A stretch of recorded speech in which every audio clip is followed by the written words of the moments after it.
Buenas Bien, noches, Sebastián. Buenas noches, Liz. buenas noches.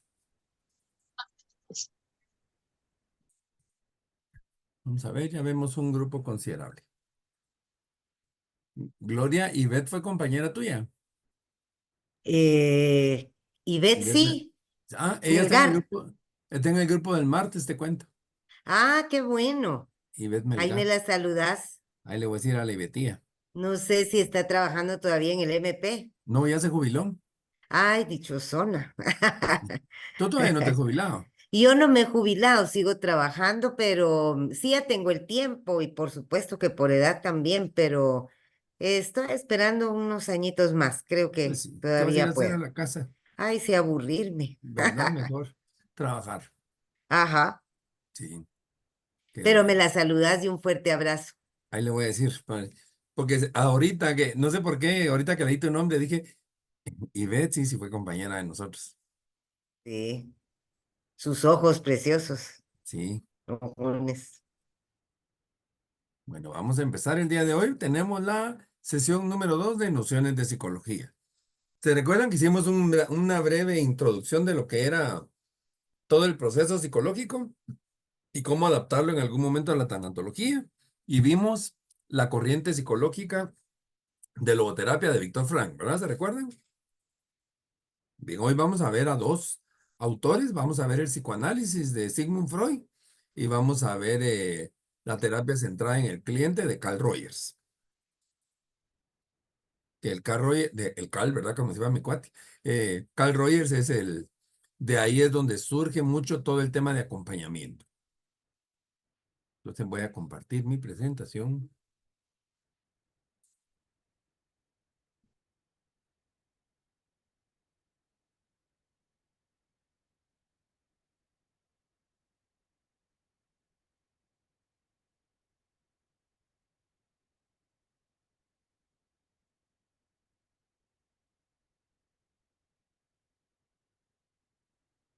Me oye mejor ahí porque yo sentía que el volumen estaba muy bajo. Sí, está muy bien. Ah, de acuerdo. Sí, le está muy bien. Bien, entonces les decía que vamos a hablar ahora de la evolución, no, la evaluación psicológica desde el modelo psicoanalítico. El famoso Sigmund Freud, conocido el padre de la psicología, que fue donde se basa todo el aspecto psicológico y es el punto de referencia para las mejoras y empeoras de la psicología. Les digo empeoras porque hay algunos que no están de acuerdo con algunas corrientes y otros que están a favor de otras corrientes. Entonces, como les presenté a Víctor Frank aquel día, pues ahora les voy a enseñar la foto del señor Sigmund Freud, característico su cigarro, más que el diván, el cigarro, el puro, él fumaba. Bueno, Freud no era psicólogo, él era médico. Y él sus estudios los empezó a hacer desde la medicina.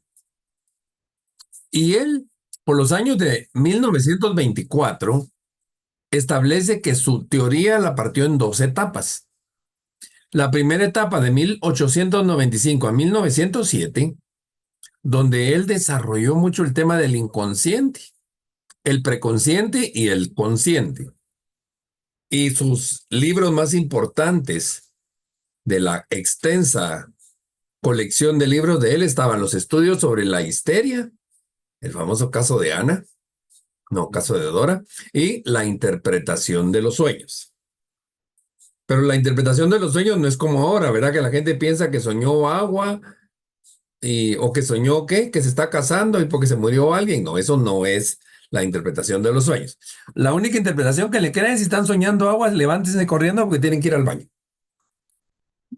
O si sienten que se van a caer de la cama, muévanse porque, bueno, perdón, si sienten que se van a caer en un barranco, muévanse porque están muy a la orilla de la cama ya para caerse, porque el cuerpo avisa.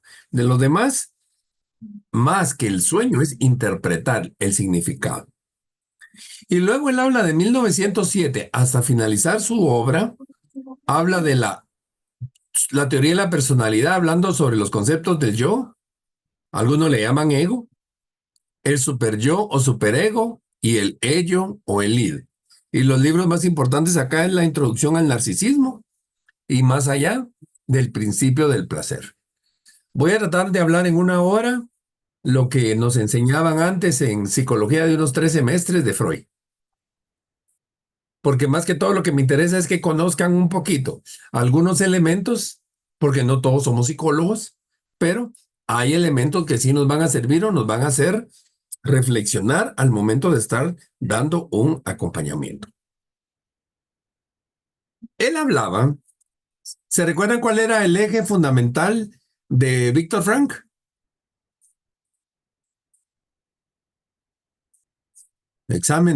Pregunta de examen de la semana pasada. Los valores.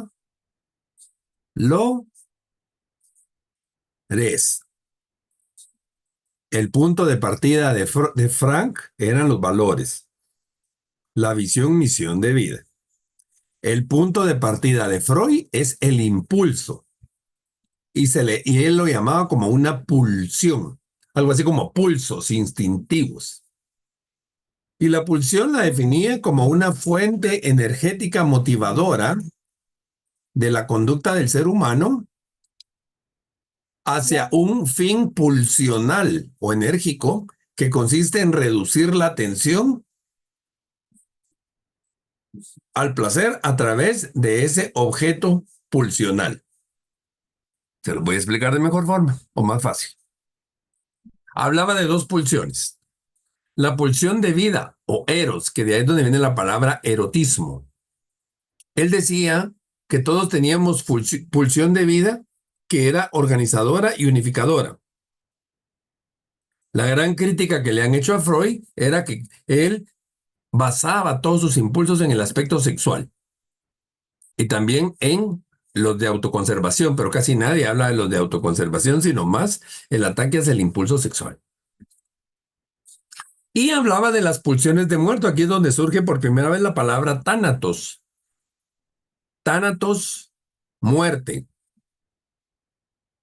¿Y en qué consistían las pulsiones de muerte? Son aquellas tensiones, pulsiones, que reducen la tensión, retornando el organismo a un estado inicial. Les voy a poner un ejemplo. Imaginémonos, ahorita son las 7:14. Todos estamos tranquilos. Pero dentro de un minuto hay un gran temblor. Entonces, nuestro organismo ataca en esa pulsión de muerte después de ese temblor y lo que busca es como regresarnos a las 7:14. Regresarnos a antes de ese evento o a la situación que nos provoca estrés. Por supuesto que él no usaba la palabra estrés porque creo que en ese entonces todavía no existía esa palabra, sino que lo usaba como pulsiones. Entonces, pulsión de muerte no es morirse, no. La pulsión de muerte es reducir las tensiones para regresar a un organismo inicial. Cuando hablemos de Carl Rogers, vamos a hablar de lo que es un organismo. Entonces, por ejemplo, en un acompañamiento, la persona puede entrar en angustia y nuestro trabajo va a ser calmarle la angustia a la persona para regresar. Nunca va a regresar al momento antes de la muerte o la pérdida pero sí a llegar a establecer una reducción de angustia y mantener un organismo equilibrado o similar hasta antes de ese acontecimiento. ¿Sí me explico? ¿Alguna pregunta? ¿No? Bueno. La pulsión de Eros también era conocida por la palabra líbido. La líbido se explica como la cantidad de energía utilizada por el instinto. Esta energía es impulsiva, instintiva, en relación a todo aquello susceptible de ser comprendido bajo el concepto del amor. Placer, principalmente el amor sexual. Y la pulsión, cuando entraba en conflicto con otras pulsiones, aparecen los famosos mecanismos de defensas. Que los mecanismos de defensas ayudan a la pulsión tanatológica para reducir la angustia a través de procesos mentales. En pocas palabras, nosotros a veces aprendemos por impulsos.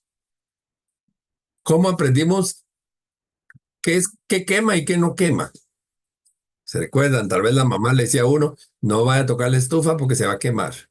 No vaya a tocar la estufa porque se va a quemar. Y tocaba la estufa, me quemé. Aprendió. Ese es un aprendizaje que no se le olvida a la persona, porque lo vivió, lo experimentó. Y esos son los famosos procesos mentales. Todo el aspecto cognitivo, lo que vamos aprendiendo a lo largo de la vida. ¿Sí estamos? Freud no se detiene mucho en los procesos mentales, pero sí lo utiliza cómo los procesos mentales van a generar situaciones en la vida adulta, que ya lo vamos a ver en un momentito. Les decía en la primera parte de su teoría, él habla sobre la estructura de la personalidad y él decía que la personalidad era como una concepción topográfica.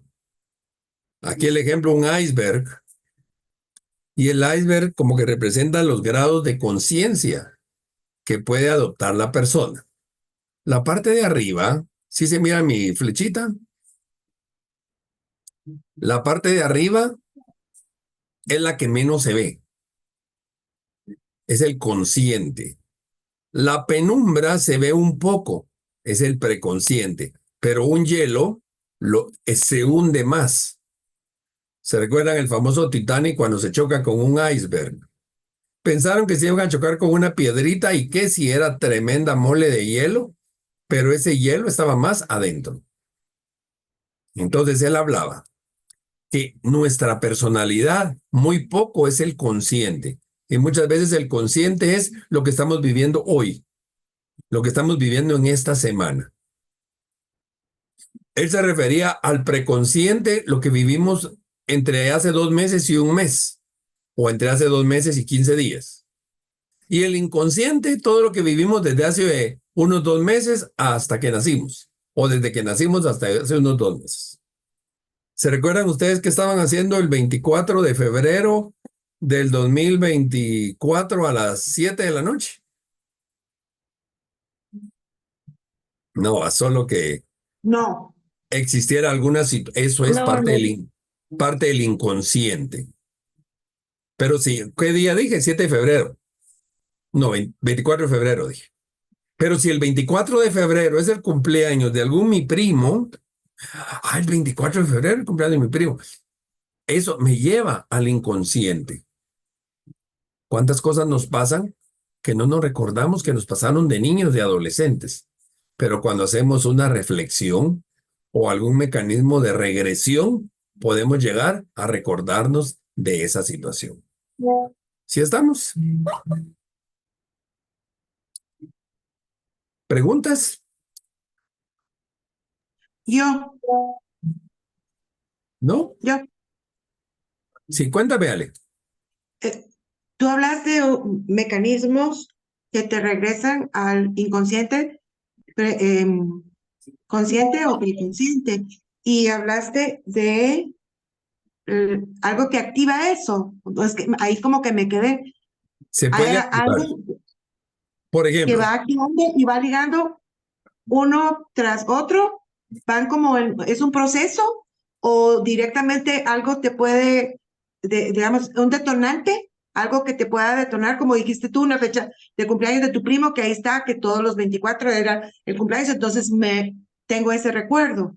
Pero ujú, ¿qué otros detonantes puede hacerte pasar de un consciente a un inconsciente? por ejemplo, vamos a ver. Tú eres de acá, no, tú no eres guatemalteca, ¿verdad, Ale? Yo Pero soy pica, yo soy tica, costarricense. tica guatemalteca, ¿ah? Sí, Va, suponte, me voy a poner un ejemplo. A mí la marimba en lo personal no es que no me guste, pero cuando yo oigo marimba me recuerdo de que aquí en mi casa mi papá ponía los domingos todo el día la dichosa marimba. Entonces oír marimba me regresa al domingo de cuando era niño.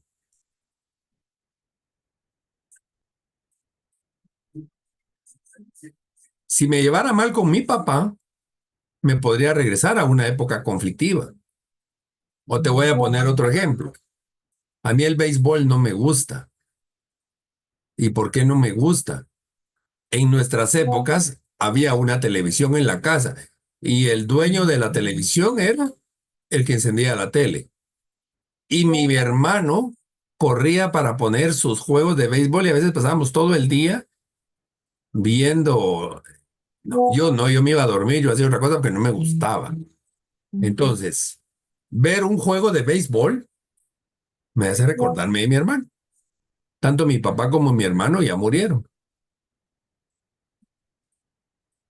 Entonces, pero como no hay ningún problema con ellos, no me lleva a una situación de angustia. ¿Sí? Pero pensemos Sí, que tú, gracias. Esposo. una situación de angustia, pensemos de que tú saliste migrante de Costa Rica para Guatemala. Ya me contaste que fue por casamiento, pero pensemos de que salieron huyendo porque cayó la guerrilla de Nicaragua en Costa Rica y salieron en 1990. ¿Oyes algún día la palabra 1990? Fue el año que yo salí de Costa Rica.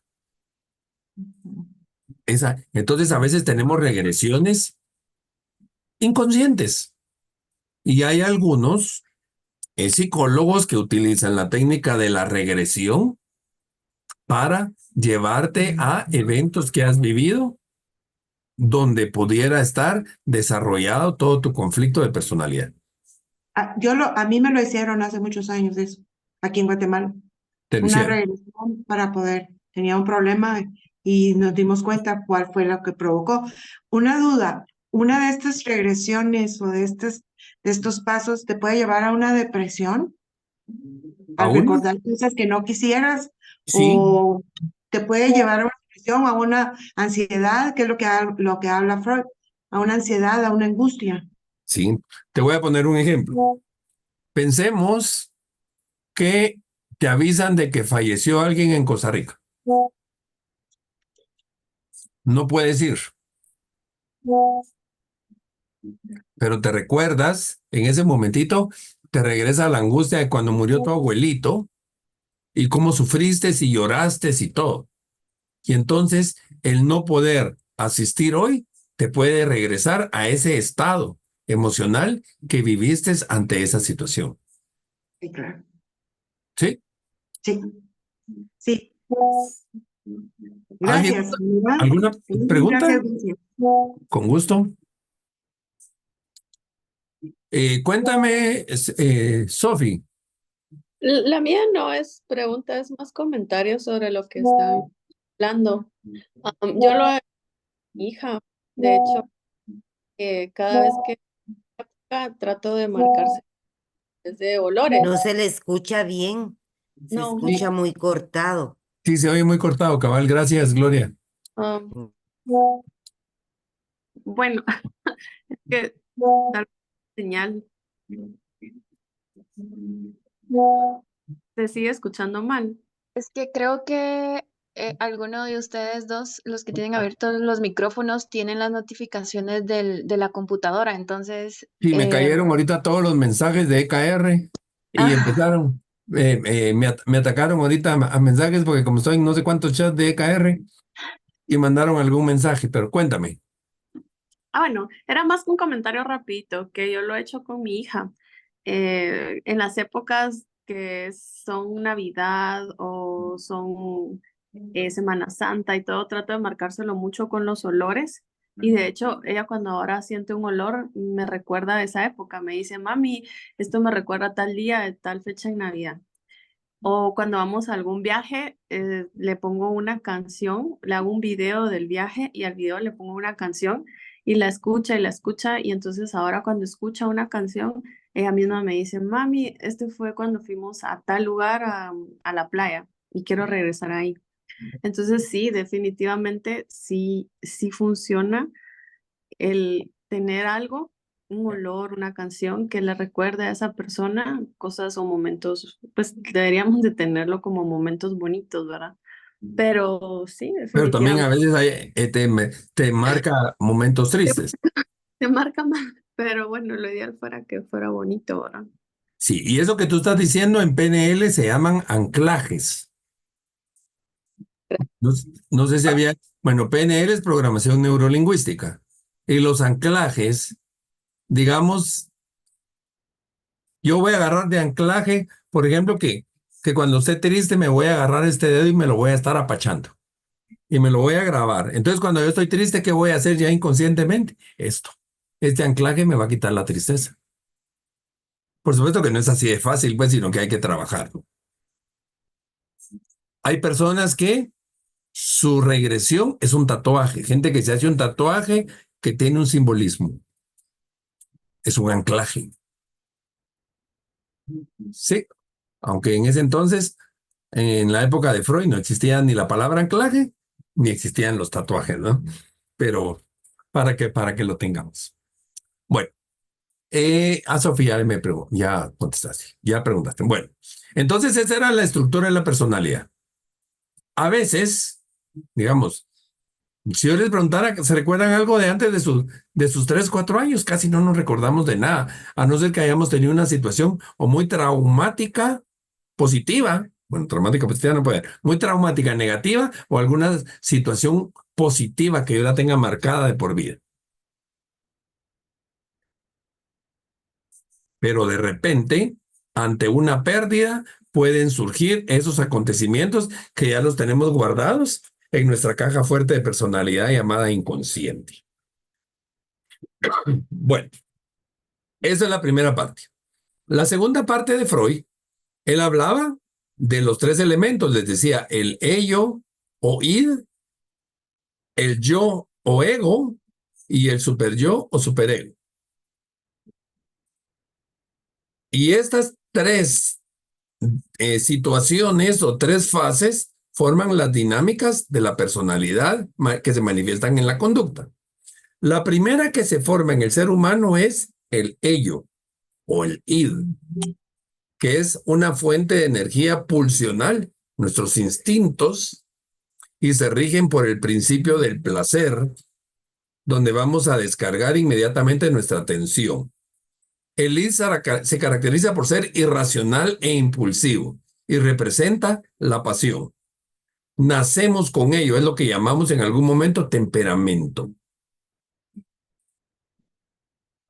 Para los que tienen más de un hijo, observen a sus hijos cuando eran bebecitos.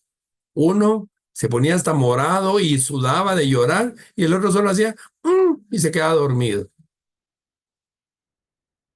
Ahí ustedes pueden observar el temperamento. El temperamento no se puede cambiar.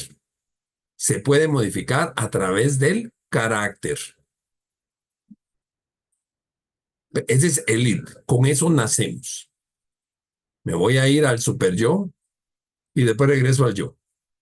El super yo o superego es nuestra conciencia, nuestra instancia moral, nuestra instancia represora, que nos va a mover a la búsqueda de la perfección. Y la misión del superyo, del superego, es lograr que la conducta se adapte a lo socialmente establecido. Aquí aparece la autoobservación, la conciencia moral, las normas éticas, la censura onírica, la palabra onírica es sueño, y aquí la influencia principal es la represión. Representa la moral, representa las normas. Eso se va formando más o menos a partir de los 10 meses de nacido. Y luego va a venir el yo o ego, que es como el regulador entre el id y el superyo. El yo está formado por ese ello o id que hace que regule el impulso de la persona adaptándolo a la realidad. Y por el otro lado también sustituye el superego modificándolo de acuerdo a lo que se necesita. Entonces, el yo va a trabajar en función del principio de la realidad. Va a representar la razón la reflexión. Y va a haber un desequilibrio en el ser humano cuando hay un pleito entre el superyo y el ello.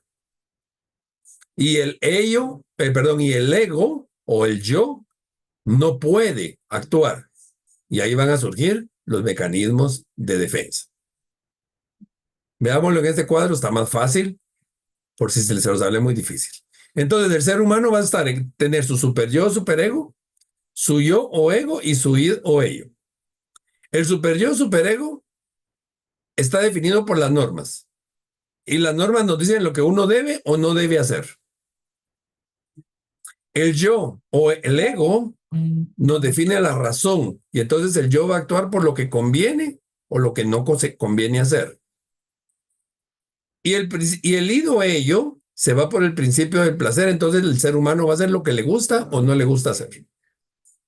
Y entonces, para ajustar al superyo o para ajustar al id, van a entrar los mecanismos de defensas en el yo. Pensemos, son las 7:30 de la noche. Y pensemos que ustedes cenan a las 8.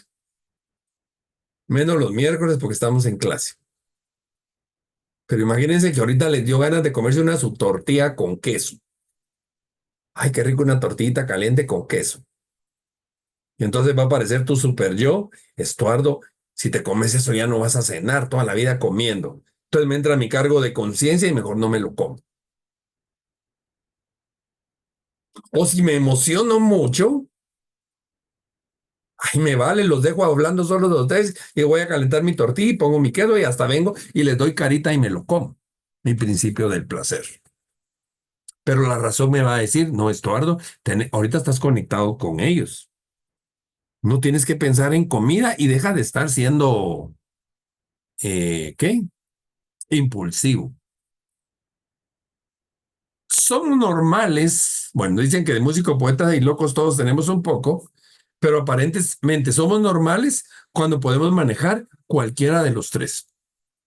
Imaginemos una persona que no tenga normas o una persona que no trabaje en función del placer o una persona que no trabaje en función de razón, entraría en conflicto. ¿Sí estamos claros?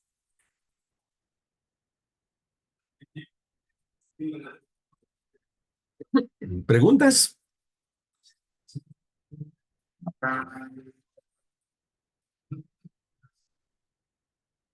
¿No hay preguntas? No, De acuerdo. Entonces, ahora vamos a entrar a lo que la gente le ha puesto más atención a Freud, que son las famosas etapas del desarrollo, que las llaman las etapas psicosexuales.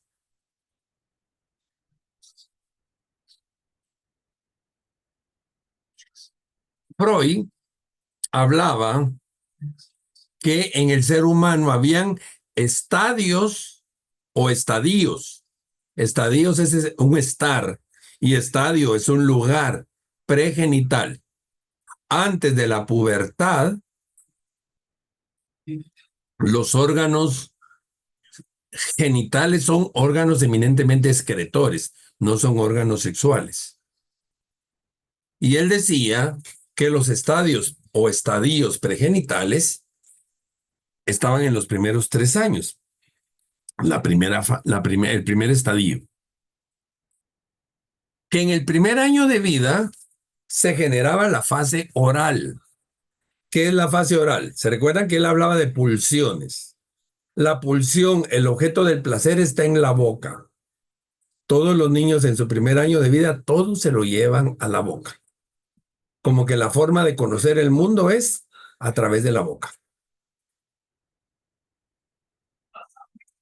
Y las mamás, los papás, reforzamos positiva o negativamente esa situación. A ver, ¿qué es lo primero que hacemos cuando nuestro bebecito de menos de 1 año está llorando?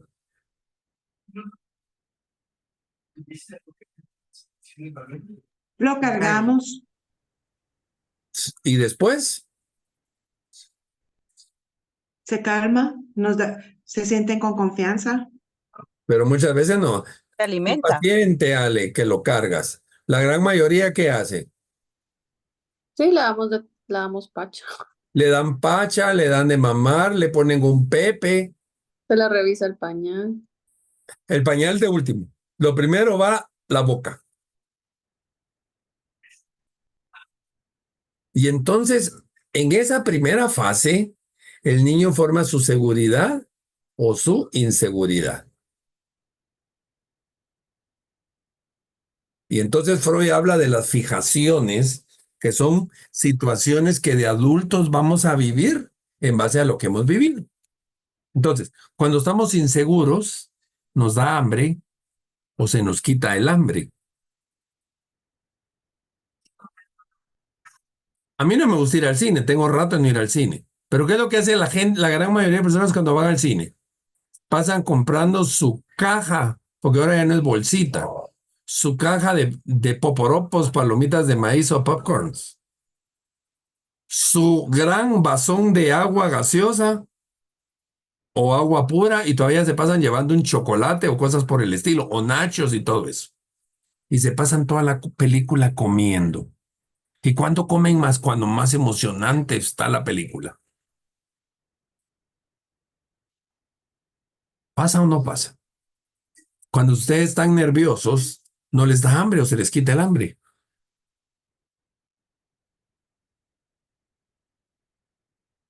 ¿Cuántas veces lo que nos va a calmar es un cigarrito, un trago, un dulce?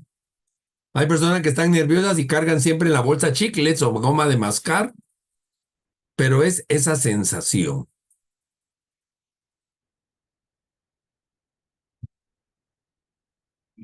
Voy a hacerle propaganda a Herbalife y lo voy a cobrar. ¿Por qué Herbalife no funciona y sí funciona? Herbalife funciona y funciona muy bien. El problema es de que como no tenemos la sensación de haber masticado, sino solo tragamos, necesitamos comer algo. Y al comer ese algo, Herbalife lo que hace es generarnos masa muscular. Y entonces por eso engordamos. Pero en el primer año se forma la seguridad o la inseguridad. Se los voy a poner un ejemplo si quieren muy gráfico. Las señoras que trabajan en el mercado, que tienen a su muchachito amarrado en la espalda. ¿Ya las ubicaron? Están atendiendo y de repente el niño llora. Miren con qué facilidad se jalan al niño acá como que si son malabaristas, se levantan el huipil y le meten el pezón y hasta lo tapan. Imagínense qué ataque el que está teniendo el pobre niño para que se calle. ¿A ustedes les gusta comer con la luz apagada? Y entonces, ¿por qué tapan al pobre niño para que tome? Ay, porque ¿qué va a decir la gente? Que les valga la gente, es el niño al que yo tengo que educar. Pero también hay mamás que el niño tiene 5 años, el niño parado y todavía le están dando de mamar. La codependencia se puede formar ahí. Y miren, en el primer año de vida. Preguntas para antes de pasar al segundo año de vida. En el primer año se nos formó la seguridad o inseguridad que nos va a durar para toda la vida. Fíjate que yo sí, en ese primer año, es tan verífico como diría mi mamá, lo que dices. Yo antes de mi primer hijo, varón, tuve una pérdida por toxoplasmosis en el 9º mes del embarazo. Entonces, cuando estaba embarazada José, tuve un embarazo de alto riesgo y cuando él nació,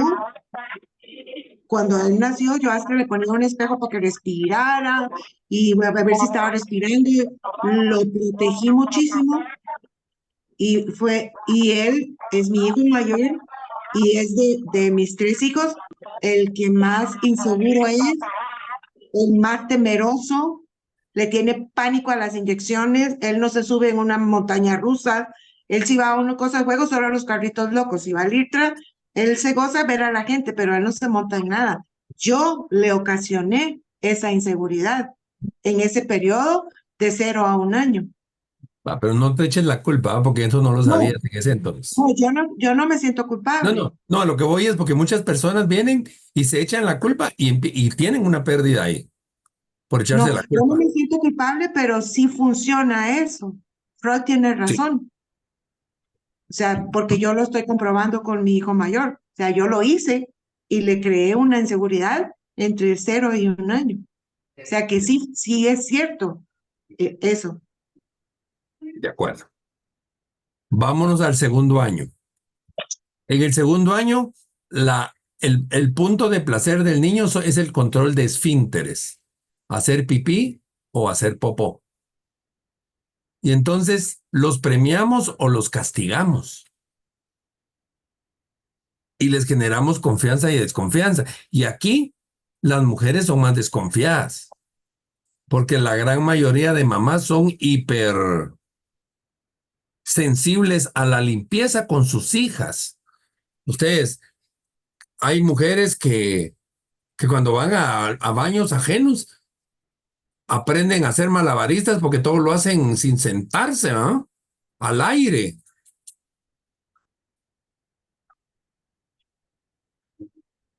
Y eso más, esa confianza o desconfianza puede provocar problemas como, por ejemplo, estreñimiento,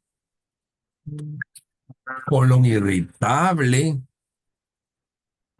eh, varices, ¿cómo se llaman estas? Hemorroides,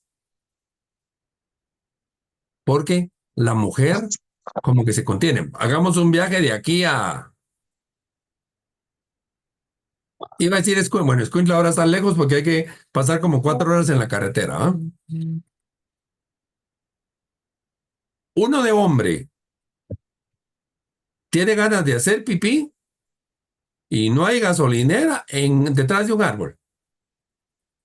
Las mujeres se aguantan.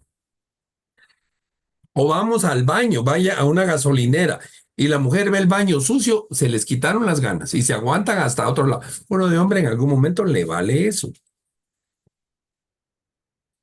Por esa hipersensibilidad, como que hay más limpieza, pero en exageración hacia la mujer que hacia el hombre en el primer año de vida. Perdón, entre el primer y segundo año de vida. Y cuántas veces se castiga al niño, así como le damos de mamar al niño con la cara tapada, a veces lo van a meter al baño con la luz apagada, con la puerta cerrada y lo sientan en la basílica por horas. Y el niño no hace nada y cuando se levanta y le ponen el pantaloncito, en ese momento hizo de todo.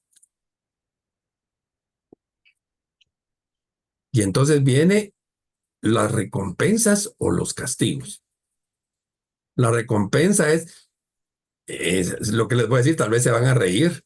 A veces venía la mamá y agarraba la vacinica y le decía al niño o a la niña, venite, mira, lo vamos a tirar, decirle adiós a tu popoito, echemos agua y hasta que se iba. Hoy de adultos, vamos al baño, ya no le decimos adiós, pero le echamos el agua y nos quedamos viendo hasta que se va todo lo que sacamos. Y hasta ahí salimos del baño. Mire, estamos repitiendo una historia. Confianza, desconfianza. Vámonos a la fijación de 20 años después. A los 20 años, una persona con desconfianza, muchos problemas estomacales. Tenemos que dar una clase y nos empieza a tronar el estómago, nos da ganas de ir al baño, hacer pipí, hacer popó, hacer de todo.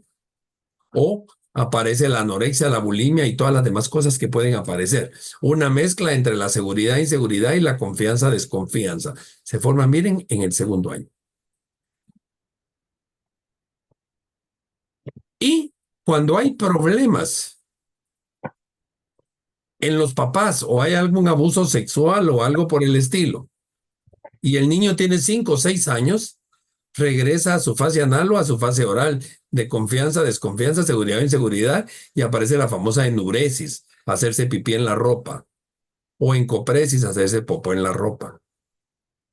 O cuando nace un bebecito, la regresión y el grande se empieza a chupar el dedo, la inseguridad. Miren qué interesante, ¿verdad? Y nos vamos a la tercera fase, de ese estadio o estadio pregenital, que es la fase fálica. La palabra falo es palo, pene o no pene. Hoy, cuando los niños ya van a la escuela, las niñitas ya descubren que sus compañeritos en el nursery los ven que tienen pene y las niñas no tienen y hasta preguntan, mamita, ¿qué es eso? ¿O por qué mi hermanito orina parado y yo orino sentada? Hay mamás que obligan a los niños a que orinen sentados. Yo he tenido muchísimo paciente, adultos que no pueden hacer pipí de pie, sino que tienen que sentarse para hacer pipí. Aunque ustedes saben que es una posición correcta, porque orinar de pie puede lastimar próstata. Es como también las relaciones sexuales. A mucho hombre le gusta tener relaciones sexuales de pie y eso es lo peor para la próstata, porque está teniendo golpe. Ahí es donde se da la importancia o la poca importancia, porque el hombre se preocupa tanto del tamaño de su miembro,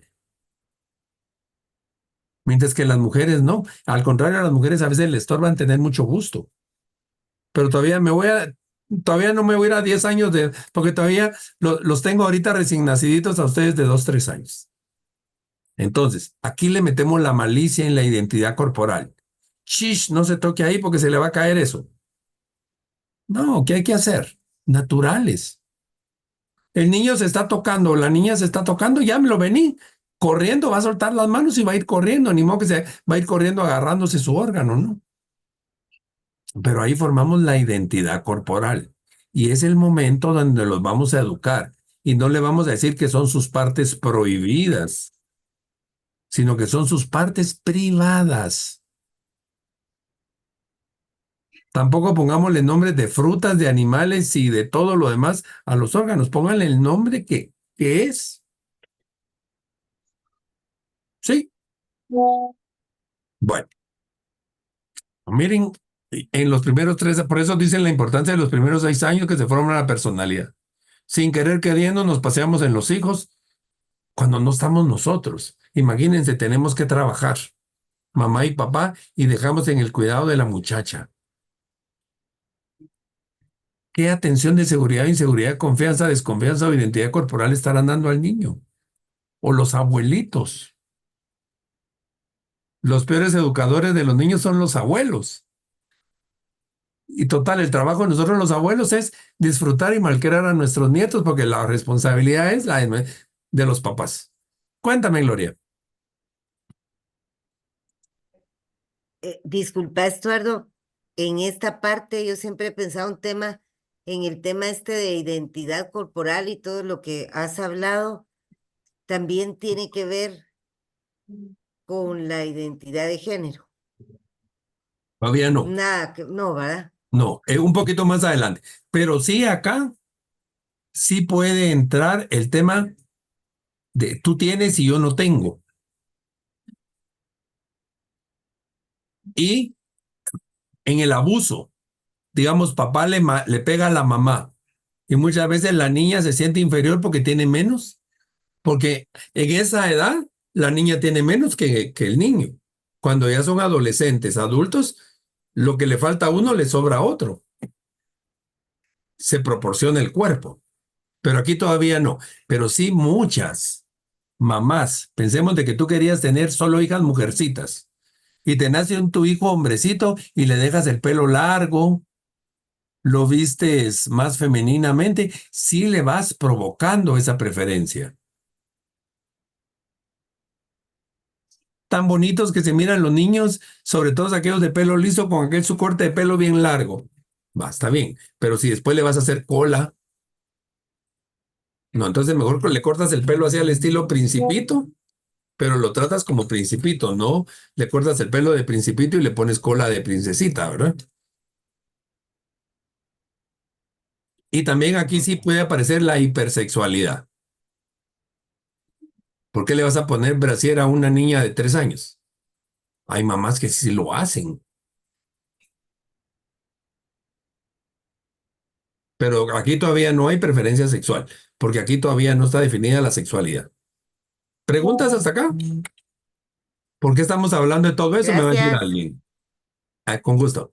¿Por qué estamos hablando de todo eso? Porque fíjense que puede ser de que ustedes están atendiendo a una persona con pérdida y que empieza a comer y a comer y a comer. Miren, seguridad, inseguridad. Hay que averiguar qué pasó. O entran con problemas estomacales, estreñimiento, o apendicitis o alguna enfermedad posterior automático a una pérdida. Hay que reforzarles confianza, etcétera. ¿Alguna duda hasta acá? Bueno, ya nació el muchachito, sigamos caminando con el muchachito. Ahora va a venir el famoso estadio o estadio del complejo de Edipo, que eso se da entre los 4 y 7 años. Para los que no saben quién es Edipo, les voy a contar la historia. Esa es una como parábola, no, parábola no, porque parábola es en la Biblia. Una metáfora de un oráculo griego, que llega un hombre, al oráculo habían adivinos, y el adivino le dice de que él va a matar a su papá y se va a casar con su mamá. Entonces esta persona era en Tebas, el oráculo de Tebas.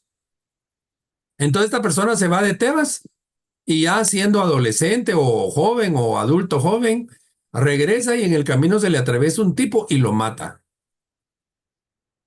Y cuando llega al pueblo se enamora de una mujer y se casa con ella. Al que mató era su papá.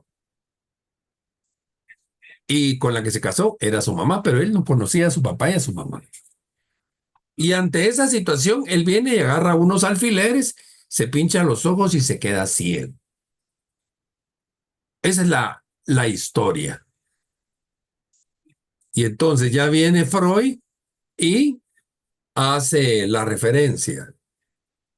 El hijo que se enamora de la mamá y su principal enemigo es el papá. Y en las mujeres dicen que a Edipo le pasó lo mismo y él tuvo una hija que se llamaba Electra. Y Electra mata a su mamá y se casa con Edipo. Y también se impuso unos alfileres. Por supuesto que es la historia para contarlo. Entonces, en el hombre se llama complejo de Edipo y en la mujer se llama el complejo de Electra. Ahora, ¿en qué consiste esta situación? Entre los 4 y 7 años, uno de hombre adora a su mamá. Y mi papá es mi rival. Las mujeres adoran a su papá y su mamá es la rival. Y entonces las mujeres, mamá e hija, empiezan a competir por un mismo hombre y papá e hijos empezamos a competir por una misma mujer. Y mi mamá es mi novia, yo no me voy a casar con nadie porque mi mamá es mi novia y para las mujeres, sus papás son sus novios.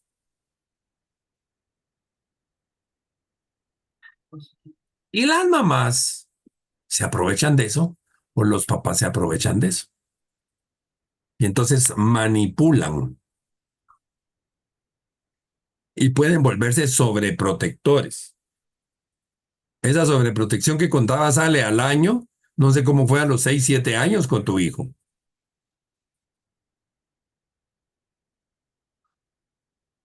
No, Bien. fue No, la sobreprotección de José fue del 0 a 1 año. Eh, excelente. y tuvo apoyo psicológico a los 4 o 5 años. Ya. Pero venimos y, por ejemplo, aquí aparece la sobreprotección. Y la sobreprotección es un rechazo inconsciente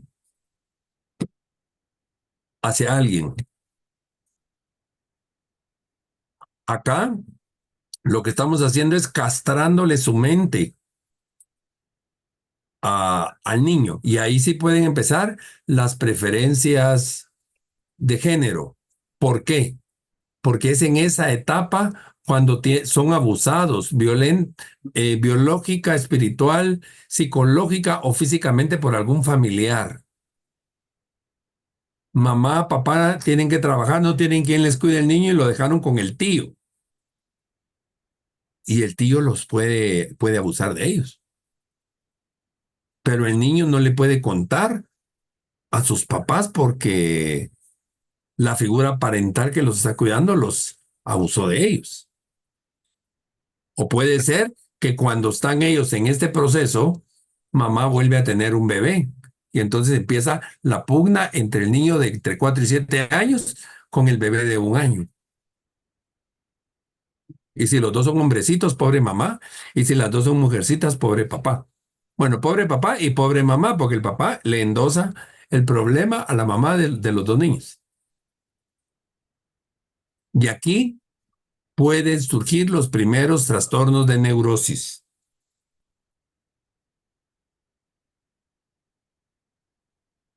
Mi mamá es mi todo, pero más adelante voy a descubrir que mi mamá no era mi todo, era mi antitodo. Y entonces vámonos a la fijación. Cuando ya somos adultos, si yo me llevaba muy bien con mi mamá, voy a buscar una mujer, mi novia, mi esposa, que sea muy igual a mi mamá. O si yo no me llevaba bien con mamá, voy a buscar a una mujer completamente diferente a mamá. Y lo mismo pasa con las mujeres. Buscan a un hombre muy igual a papá o un hombre muy diferente a papá. Entonces pensemos, papá era alcohólico, papá le pegaba a mamá, pero yo, digamos, una mujer, digamos que yo soy mujer. Mi mamá dependiente de papá con poca autoestima y papá le pegaba. Entonces yo aprendí a ser dependiente y voy a buscar un hombre que me domine.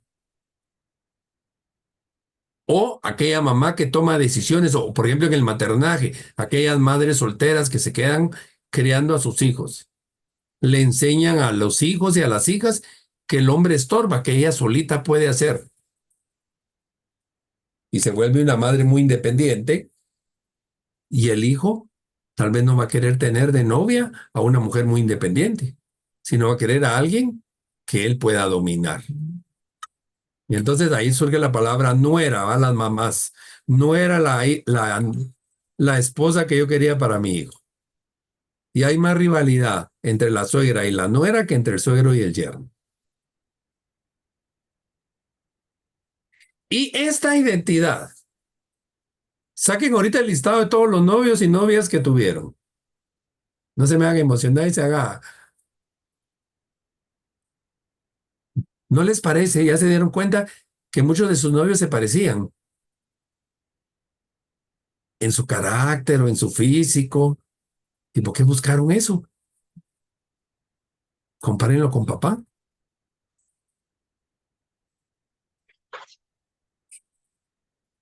¿Sí? Ahora, si ustedes están viviendo una crisis matrimonial y hacen el análisis, ese conciencia, llegar a ese inconsciente de lo que vivieron en su infancia, pueden hacer una reconversión, entonces van a buscar un hombre totalmente diferente, que las va a hacer felices.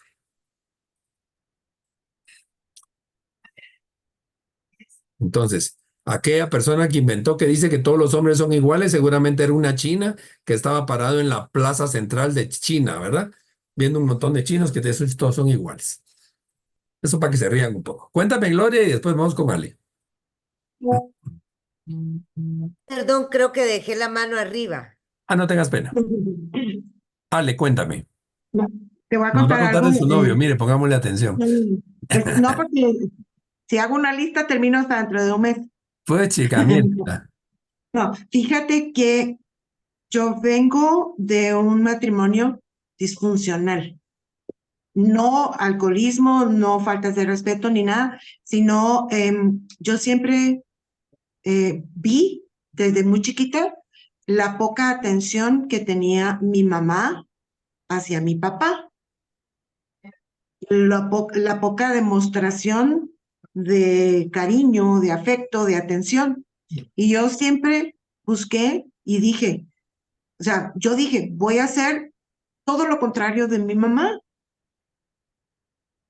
O sea, yo no quiero ser tan fría como ella. O sea, entonces, en mis relaciones de noviazgo y como mi marido, yo siempre fui muy amorosa y que cumpleaños yo aprendí a hacer pasteles y mi mamá me decía, le entrabas a mis novios por la boca, porque yo aprendí a cocinar para dar afecto, todo lo contrario de mi mamá.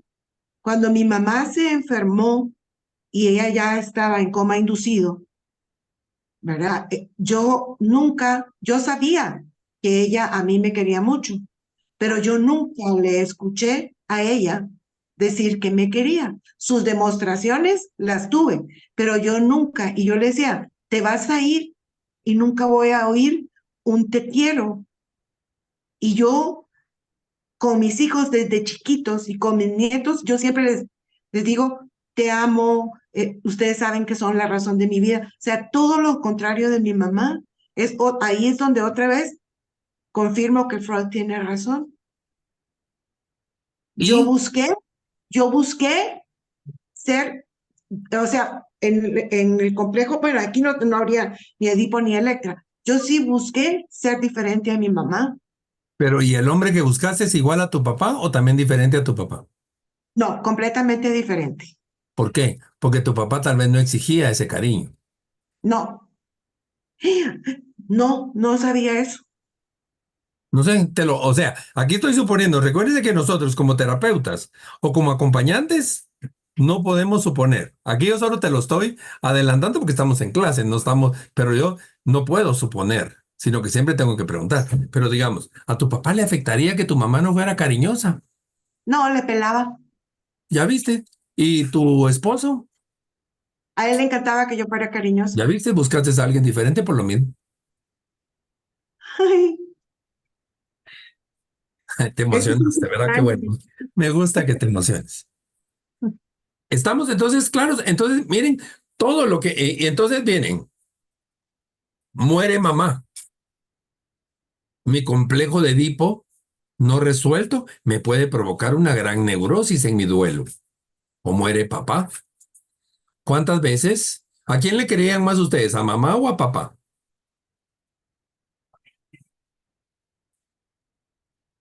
Mamá decía la pared es blanca y papá decía la pared es amarilla y la pared era verde. ¿A quién le creían? ¿A mamá o a papá?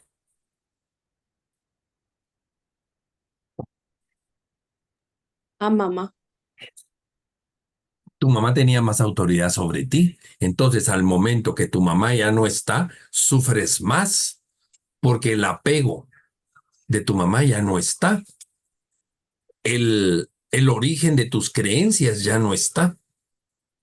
Que lo vamos a ver un poquito más adelante. Que eso creo que va a ser en la sesión 4 vamos a ver eso. Las famosas creencias. ¿Sí estamos? Se terminó el periodo de latencia y entonces los niños los perdemos en la casa y se van a descubrir el mundo. Se van a la escuela. Un periodo de latencia, un estado conflictual, desexualizado, porque los niños con los niños, las niñas con las niñas, porque los niños van a ir a descubrir una extensión extrafamiliar de esa problemática edípica de que mi mamá no me dejaba o mi papá no me dejaba. Y entonces empiezan a comparar que mi mamá es más o menos brava que la mamá de mis amigos, más o menos permisiva, papá, etcétera. Ahora, el gran problema en nuestra sociedad, sexualizamos a los niños en esta edad cuando no están ellos en edad de eso. Esos concursos de Miss Chiquitita y eh, etcétera. Casi que el papá, mijo, ¿verdad que tuviste a tu novia en párvulos y cómo la besabas? Estamos hipersexualizando al niño.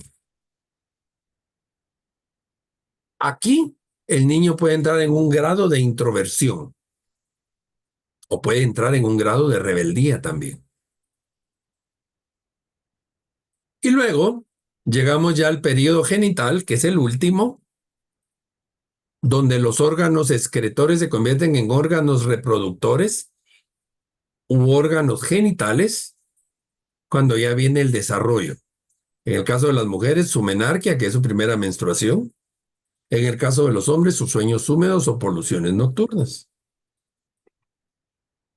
En la pubertad, bueno, vamos a dividirlo en pubertad y en adolescencia.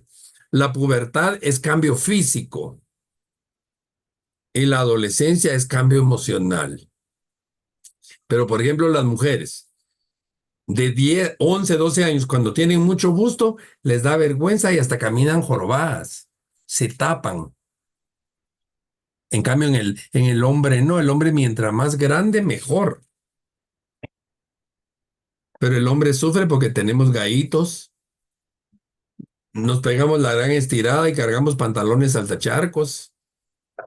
Las manos se nos crecen como que si fueran manos de Herman Monster. Entonces, hay deformaciones y sufrimos con el aspecto físico. Y empieza el acné. Nuestras hormonas empiezan a funcionar, empezamos a sudar, nuestro sudor de niños no hiede tanto como el sudor de adultos.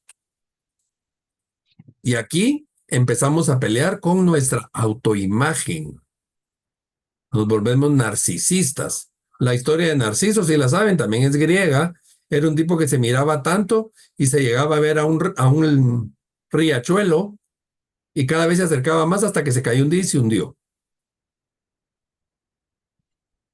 El niño y la niña con el cepillo, con el peine, bueno, y ahora con el celular en la mano por todos lados.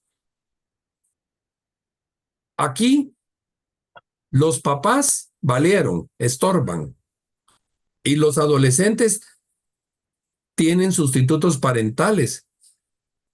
La masturbación, relaciones sexuales, las ideas de muerte, resurgimiento de ideas represivas, descubrimiento de todo. La religión, a Dios, porque la religión, los mandamientos, yo no sé por qué los hicieron negativos, no matarás. Si en lugar de no matarás nos dijeran, enseña a vivir. Yo creo que sería más bonito, pero nos volvemos rebeldes. Y entonces, todo lo que es instancia moral, todo lo que es superego, el adolescente lo ataca. Y aquí es donde se forma la voluntad del individuo y entonces más adelante problemas de alcoholismo, problemas de drogadicción, problemas de codependencia, etcétera, mal manejo de voluntad por un periodo genital conflictivo. ¿Qué les parece, don Sigmund Freud? Miren, en una hora les hablé lo que nos enseñaron en 3, 4. A mí siempre me gustó su forma de pensar y todo. Desde que estaba en la universidad, allá en Costa Rica, hay un primer año que todas las carreras las tienen que hacer. Y se llama Estudios Generales. Y hay una clase en eso que llevamos casi por un semestre solo de Sigmund Freud. Me encanta, por eso me llamó mucho la atención y no me había identificado tanto con él como hoy. Tal vez porque ya estoy vieja o porque tú lo explicas muy bien, me identifico con muchas cosas y compruebo sus teorías. Gracias por lo que explico bien y quítate eso de que ya estás vieja. ¿Verdad? Como dicen dicho, viejo los caminos. ¿Verdad? Bueno, ese es Freud. Completamente diferente a Víctor Frankl. Y todas las corrientes psicológicas después de Freud, unas vienen a favor o vienen en contra. ¿Para qué nos sirve esto? Como para hacer en algún momento alguna regresión en el duelo.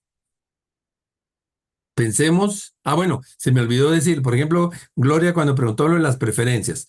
En el complejo edípico, el muchacho homosexual va a buscar un novio muy diferente o muy igual a papá. Y la muchacha homosexual va a buscar a una mujer muy igual o muy diferente a mamá, porque es su figura parental. ¿Estamos?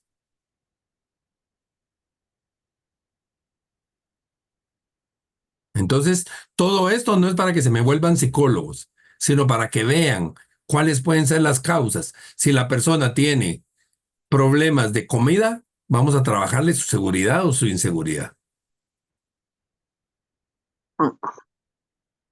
Hay personas, yo he conocido personas que con duelo pierden todo interés sexual. En el caso de las mujeres hasta pierden su menstruación. ¿Por qué? Porque regresaron a su narcisismo, a encerrarse. Díganselo a un médico y no lo creen, pero pasa. Bueno, cambio radical y nos vamos con otro autor totalmente diferente y totalmente diferente a Víctor Frank.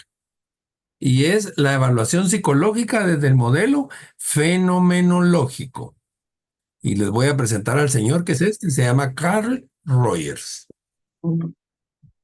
Carl Rogers bueno, tanto Víctor Frank como Freud son psicología austríaca. La fenomenología surge en Estados Unidos.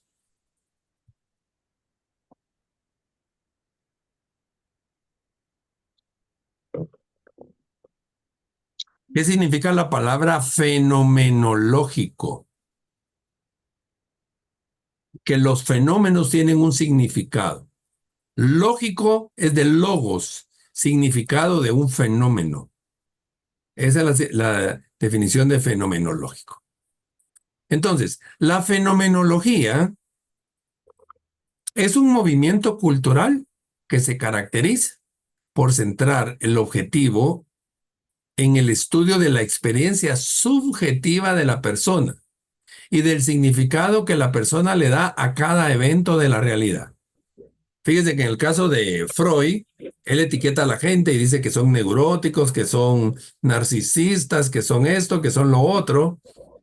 Si nos vamos a las pruebas psicométricas, pues que tiene coeficiente intelectual alto, regular, bajo, etc. La fenomenología no compara, porque va a comprender a la persona. Los principios fundamentales de la fenomenología, la primera es la concepción holística. La palabra holística es un todo, la concepción de un todo.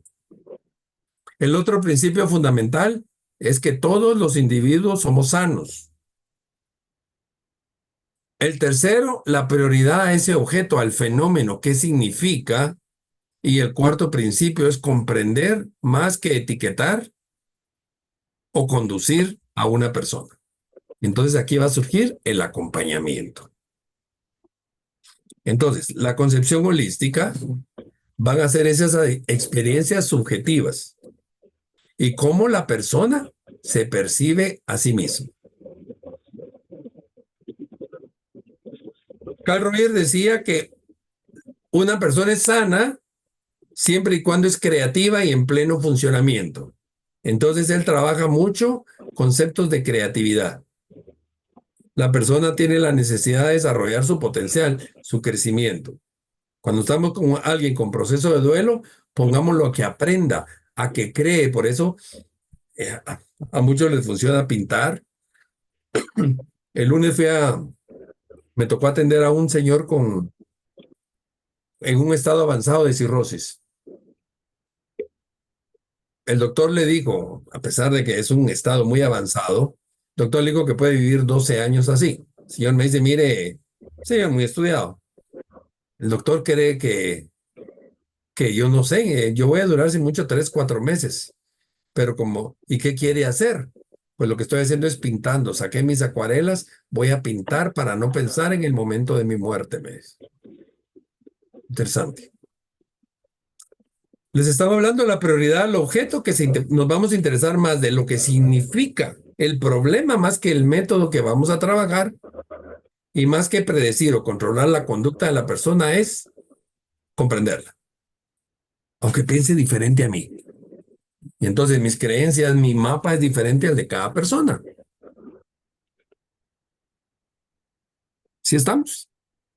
Un mismo evento. Piensen ustedes en sus hermanos, si tienen hermanos. Crecieron en el mismo lugar, les daban la misma comida. ¿Y por qué cada quien es diferente?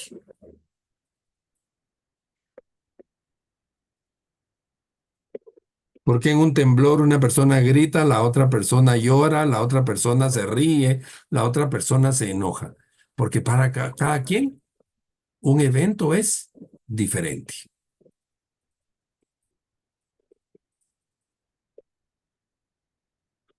¿Sí estamos? ¿Preguntas?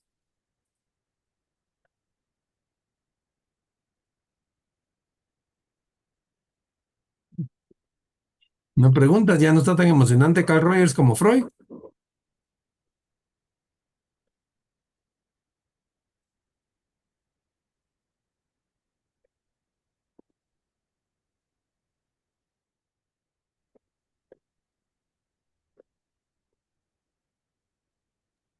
Bueno, yo creo que aquí el tema es, porque Freud también miraba a la persona, pero en esta parte ya le dan como más énfasis, ¿verdad? A una comprensión, pero dentro de esa comprensión que hacemos, tampoco podemos como obviar algunas de las concepciones de Freud, porque nos Sí. pueden servir para comprender a ese ser humano.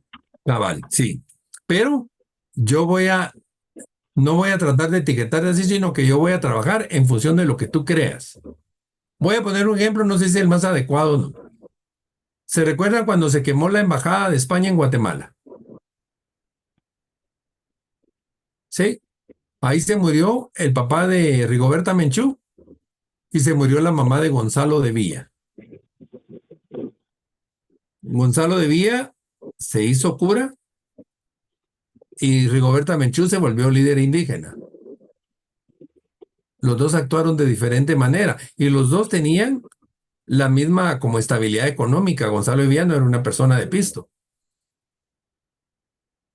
pero cada quien decidió caminar por el estilo que quisiera. ¿Cuál agarraríamos nosotros? Yo ni el de Gonzalo de Villa ni el de Rigoberta Menchú, yo agarraría el de Estuardo Valdés. Y así nos va a enseñar la vida. Ahí es donde va a aparecer nuestro acompañamiento, que cada quien con su rollo. Como decía aquel anuncio de Chicle Sands, estoy en contra de los que están a favor y en contra de los que están en contra. Cada quien hace lo que quiere. Y ahí es donde entra lo difícil. Por eso es que muchos a Carl Rogers no lo consideran como una terapia, aunque se llama terapia centrada en el cliente. Una de las cosas importantes que hace Rogers es que no llama pacientes, no los trata como enfermos, sino los trata como clientes.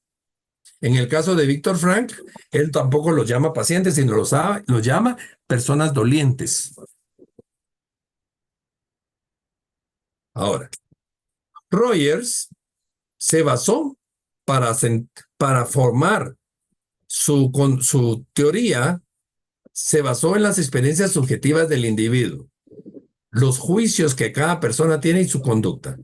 Y se basó en la psicología individual de Adler, en las filosofías existencialistas de Sartre o Camus, Adler en los años 30, Camus, Sartre en los años 40 y la teoría de la Gestalt de Wertheimer en los años 50-60. Veamos qué es cada una. La psicología individual de Adler, él decía que el hombre es un ser con un potencial positivo de crecimiento y con una innata capacidad creativa que busca la autorrealización y la mejora. Esa necesidad de seguir aprendiendo.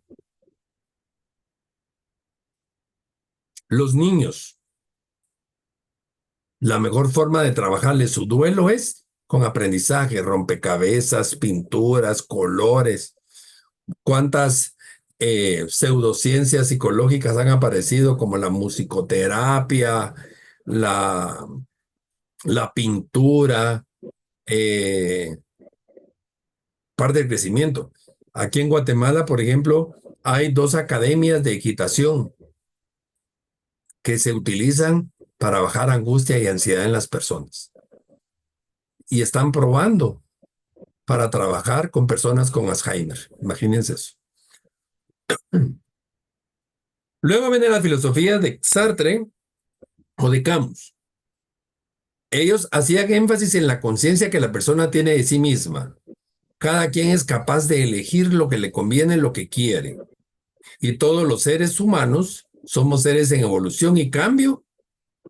Y la noción que yo tenga puede trascender mi mundo físico. Entonces, ¿qué significado le damos a la muerte? Para muchos la muerte es un paso doloroso, para otros es un paso de trascendencia, para otros es descansar en paz. Para cada quien le pone el nombre que quiera. Y desde el nombre que le ponemos a las cosas podemos elegir la voluntad del ser humano. Mucha de la teoría de Viktor Frankl también surge de acá, de la terapia centrada en el cliente de Carl Rogers. Y luego va a aparecer también la teoría de la Gestalt, donde se concibe al hombre como un ser holístico activo. Un hombre es pensamiento, sentimiento, acción, percepción, proceso biológico y se va a interrelacionar de forma inseparable y va a interactuar. Por ejemplo, imaginémonos de que ahorita nos llaman de que algún familiar tuvo un accidente o que murió alguien. Mi área espiritual está lastimada y yo pierdo el equilibrio. O imaginemos que están ahorita en clase y les empieza a dar dolor de cabeza o dolor de estómago. Perdemos el equilibrio. Entonces, todo, absolutamente todo lo que pasa en el mundo nos afecta. En Dollar City. Yo soy muy facebookero y pongo muchos mensajes. Ayer me llegó la foto de Kamala Harris, me gustó esa foto, donde ella va caminando adelante, va con un vestido verde con una antorcha y atrás le pusieron la imagen de la Estatua de la Libertad. A mí en lo personal me encantó la foto. Y a mí me agrada ella, me agrada hasta su nombre. Entonces yo puse en Facebook, me agrada Kamala. ¿Qué de ofensivo tiene eso? Y me aparece un tipo. Mira, nada. No puedo concebir eso, de que pensés en esa mujer, así. De plano era racista. Entonces yo vengo y le contesto, para mí Kamala es agradable y para mí Donald es desagradable. Casi que le iba a poner así como el Real Madrid me agrada y el Barcelona me desagrada, pero dije, eso es pelear. Solo ese fue mi comentario. Y en eso se mete otra tipa y me pone, es que por eso es que estamos como estamos, ya vieron al infeliz que tenemos de presidente. Uf, todo lo que puso. Imagínense. Ay, dije yo, pobrecito. Entonces yo solo les escribí, miren, yo solo puse que me agrada uno y me desagrada el otro. No sé por qué les duele tanto, porque para que se queden tranquilos, yo no voy a ir a votar a los Estados Unidos porque no soy gringo. Perdón por lo que voy a decir, casi que les dije, hagan show. Pero ustedes, ¿cuánta gente sufre por cositas así? Se cayó la carretera Palín, los que viven en Petén no pasan por Palín nunca y están peleando. Eso me lo estoy inventando yo ahorita, pues, pero ¿cómo es? Sudamos calenturas ajenas. Se peleó mi prima con la no sé quién y ahí estoy metido en el peto. ¿Qué tengo que ver yo ahí?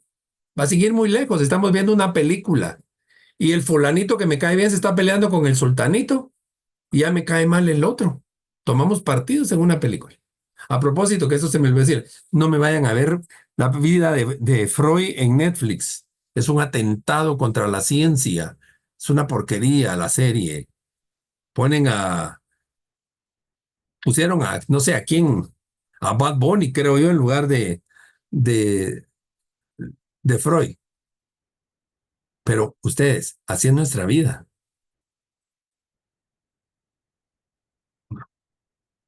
Aquí se van a pelear conmigo.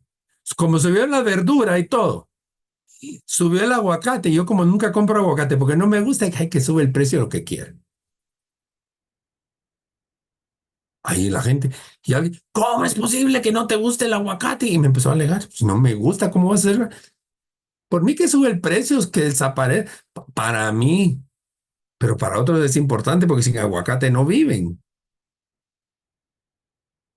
Sí. Hay gente que se enoja porque yo no como aguacate. Es mi rollo, pues.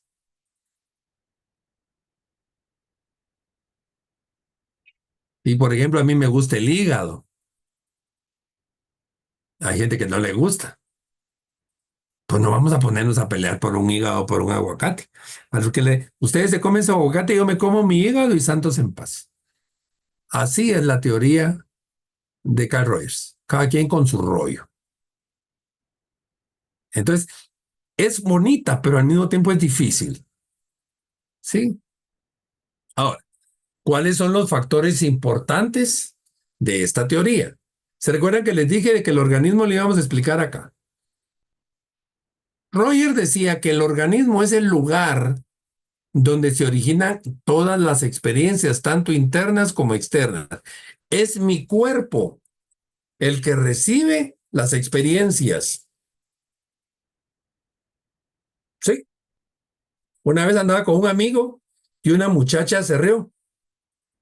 Y me dice este mi amigo, mira, ella se está riendo conmigo. Y yo mala gente le digo, no, se está riendo de vos.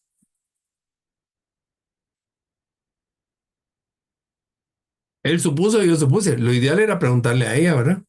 Pero es la experiencia que nosotros tenemos. Al que le gusta el calor, está feliz con el calor, y al que le gusta el frío, está feliz con el frío.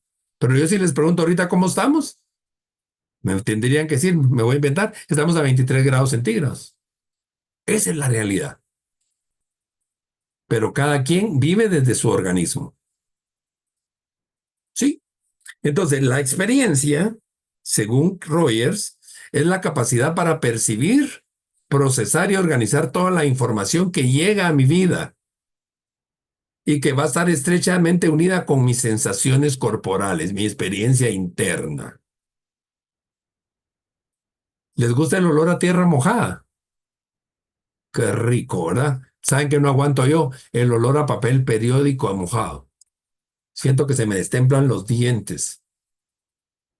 Y ahorita que se destemplan los dientes, alguien puede hacer así, ¿no? Imagínense que ahorita les aprieto así un limón. No hay limón, ¿y por qué me están haciendo esas caras? Es la experiencia sensitiva que yo tengo. ¿Cómo yo voy aprendiendo la vida? A los niños les encanta comer tomate. ¿Sí? Y nosotros se los quitamos, ¿pero por qué? El niño no nace con culpa, nosotros se le enseñamos. Luego, esas experiencias internas después se convierten en experiencias externas cuando yo interacciono. Por ejemplo, yo me llevo muy bien con el esposo de mi sobrina más pequeña, porque de las 3 de mis sobrinas, este muchacho no le gusta el aguacate y le va al Real Madrid. Los otros 2 esposos de mis otras 2 sobrinas le van al Barcelona y comen aguacate como, o sea, diferentes. Entonces les digo, nosotros nos dejamos llevar, digamos, pensemos que nos gusta, bueno, el fútbol, a mí me encanta el fútbol, mis cuates van a ser más del Real que del Barcelona. Escogemos iglesia por preferencia, escogemos colores. ¿Qué color es el de ustedes? A mí en la oficina cómo me molestan. ¿Ustedes saben cuál es mi color preferido? El amarillo. Me encanta el color amarillo. Y tengo, bueno, en mi casa hay 2 carros. Los 2 carros son amarillos. Todos me molestan que lo compré por amarillos. No, llegaron a mi vida por casualidad. No, las casualidades no existen por alguna causa. Pero todo el mundo dice, si no era amarillo no lo compraba, ¿verdad? No. Pero es mi preferencia. La comida. Ustedes saben, en Sudamérica el aguacate lo comen con azúcar, como postre. Y aquí en Guatemala lo comen ustedes con sal. Cómanselo como quieran, como yo no me lo como, y miren a ver cómo se lo comen. Entonces, si vienen a mi casa, les pongo aguacate, sal y azúcar, y miren a ver cómo se lo comen. por poner un ejemplo, ¿verdad? O sea, estoy diciendo si quieren muy exagerado, muy cantinflas, para que me capten. Es bien fácil, pero al mismo tiempo bien complicado entender a Carl Rogers.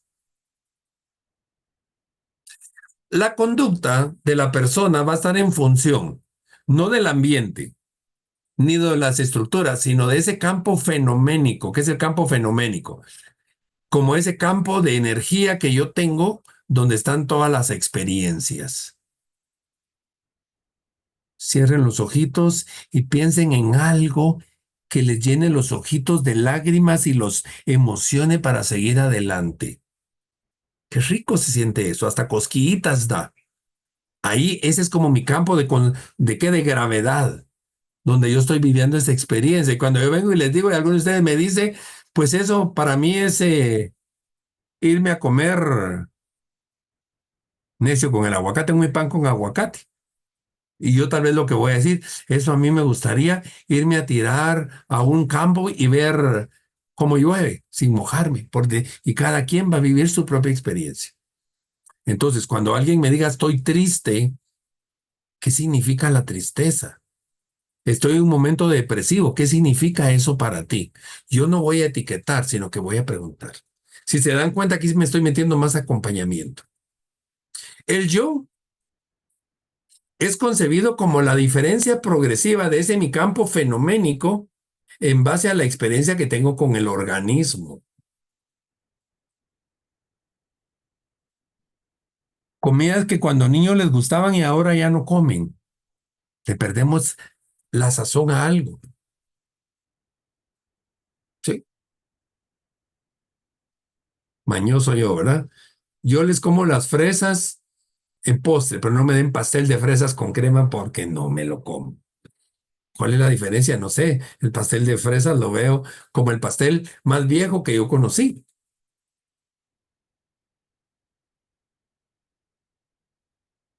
A mí me encanta el pastel de chocolate, pero ahora ya no como tanto pastel de chocolate.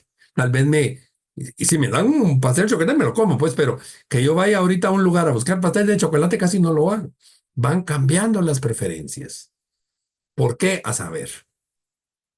Es un mecanismo de experiencias. Mi yo es un patrón conceptual organizado de mi percepción y que me va a enfrentar entre mi yo real y mi yo ideal. ¿Se recuerdan la primera clase que vimos en tanatología? ¿Dónde estoy y hacia dónde quiero llegar? Mi yo real. Mi yo real, Estuardo Valdés, 64 años, mido 1,84, peso 190 libras. Mi yo ideal, ¿cuál sería? Que quiero pesar 180, que quisiera ser menos alto. No, mentira, me encanta mi altura. Mi yo real antes era que era bien colocho, hoy como el pelo es más escaso, ahora ya no soy tan colocho, ese es mi yo ideal, mi yo real, pero mi yo ideal sería regresar a mis colochitos.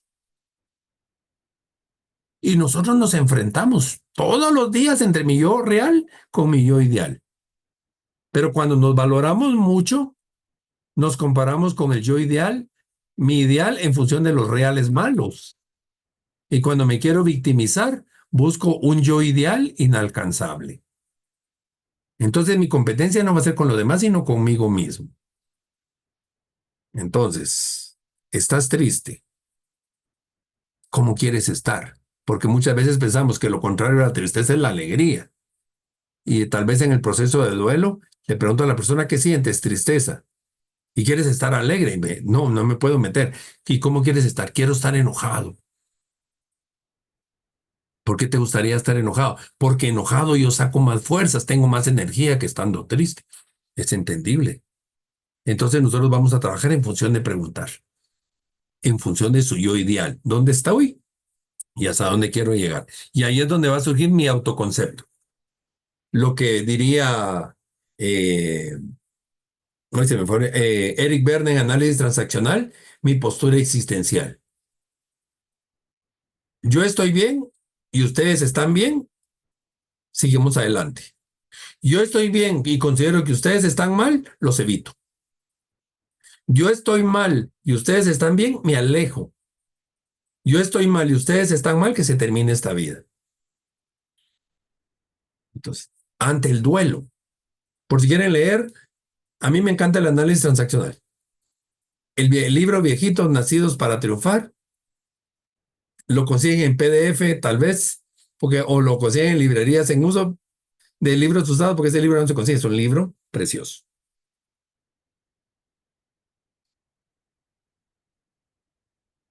Ahora, el yo, para llegar a ese autoconcepto, tenemos que establecer una conducta consistente que vamos a hacer nuestra autoimagen. ¿Cuál es la imagen que yo doy? Si yo me veo feo y escuálido, la gente me va a ver fea y escuálida. Voy a ir a una entrevista de trabajo, de plano no me van a dar el trabajo. Esa imagen es la que yo llevo. Entonces, ante el duelo, ¿qué imagen tengo? Y entonces aquí la importancia de la congruencia o la incongruencia de mi imagen va a determinar mi ajuste psicológico como individuo.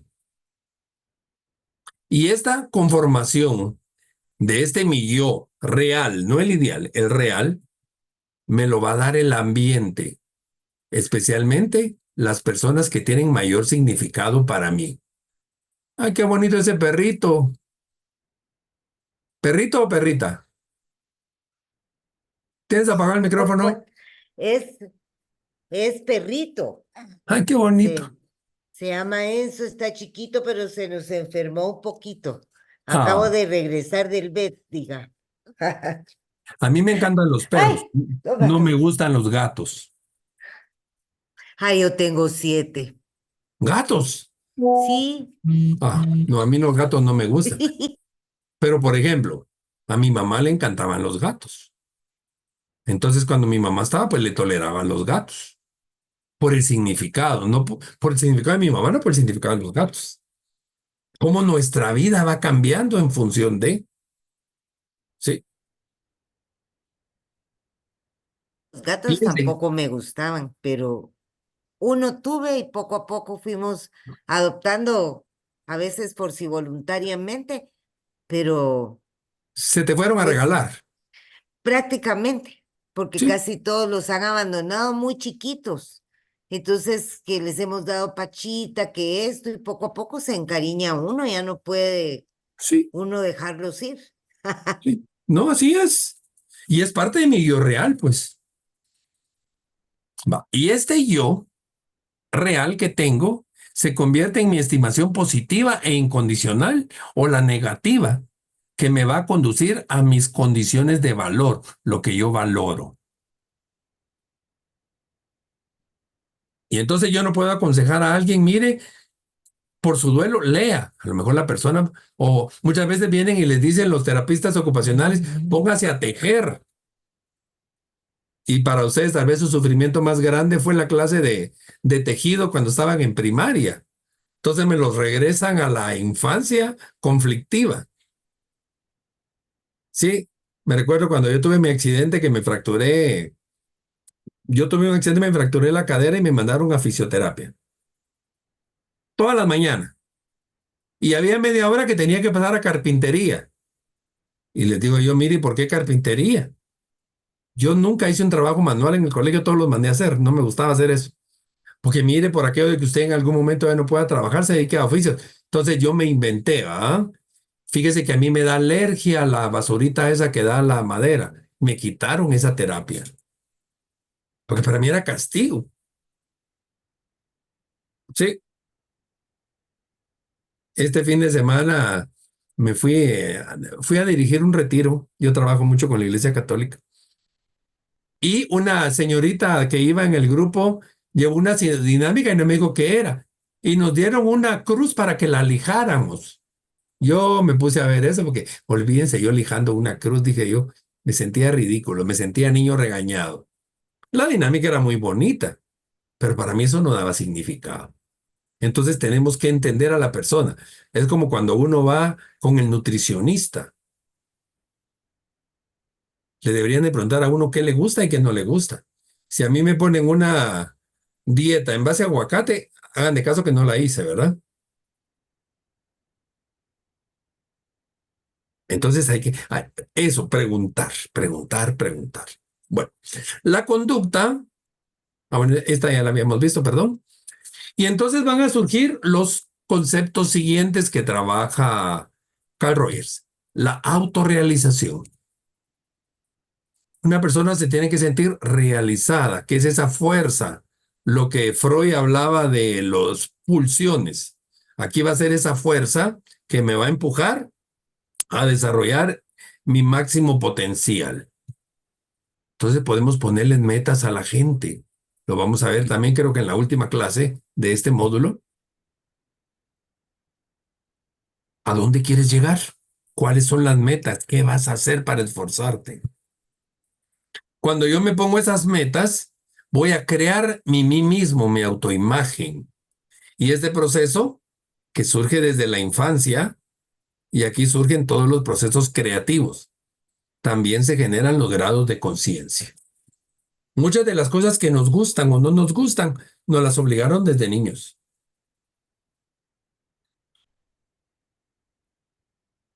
Perdón que les hable tanto de mí. Mi mamá me contaba, yo soy zurdo. Mi mamá era zurda, pero a ella la obligaban a escribir con la mano derecha porque cuando ella era niña dice que como que el que era zurdo era enfermo.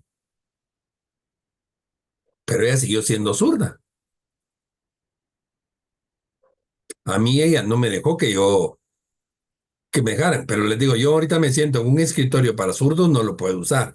Yo no puedo usar una tijera de zurdos, porque como que aprendemos a manejar las dos manos, que puede que nos llamamos, es ambidestros, no, perdón, es ambidestros o ambidiestros. Ambidiestros es que tenemos dos derechas y ambidestros es que tenemos destrezas en los dos lados. Pero entonces nos vuelven creativos o nos quitan la creatividad. Y este proceso va a estar influido en la estimación que yo tengo por mí mismo y por los demás y por el respeto. Van a ser las condiciones de valor. Entonces yo, ¿por qué ante unas personas actúo de una manera y ante otras personas actúo de otra manera? Va siendo todo lo relacionado a esa experiencia que yo tengo. Luego vienen los conceptos también de autoconservación. Acá es importante que nosotros les enseñemos a las personas a que estén abiertos a nuevas experiencias, a rehacer su vida. Rehacer mi vida no quiere decir volverme a casar, porque una vez a una señora viuda le dije, ¿y quiere rehacer su vida? ¿Y usted por qué quiere que me casen? No, yo no le estoy diciendo que se case. Rehacer su vida es hacer cosas que usted quiera hacer. Y también viene el automejoramiento, esa aspiración a perfeccionarme. ¿Por qué estamos acá? Porque queremos aprender. ¿Sí? Y mientras tengamos ese concepto de aprendizaje, no nos enfermaremos. Y es importante para Carl Rogers que no existe el concepto de enfermedad mental. Por favor, tanatólogos, cuando vayan a ver a una persona que está enferma, no digan voy a ir a ver a un enfermo. Voy a ir a ver a una persona que está enfermo. Voy a ir a ver un canceroso, no voy a ir a ver una persona que está padeciendo cáncer. Porque muchas veces los médicos no nos atienden como personas y nos atienden como pacientes. Y le quitaron toda la estima. En un hospital público somos un número. El de la cama 7. O el del registro 25, 25, 25, 25, RX, no sé qué. Y cuando nos llevan la comida, no dice la comida para Estuardo, la comida para el de la cama 7. Entonces, no podemos etiquetar. El concepto de enfermo mental no existe, sino que son personas que están en proceso de pérdida. El método usado por Carl Rogers es inferencial o intuitivo. Y aquí miren la importancia de la verbalización de las personas. Nosotros hablamos lo que tenemos en el corazón y en la mente.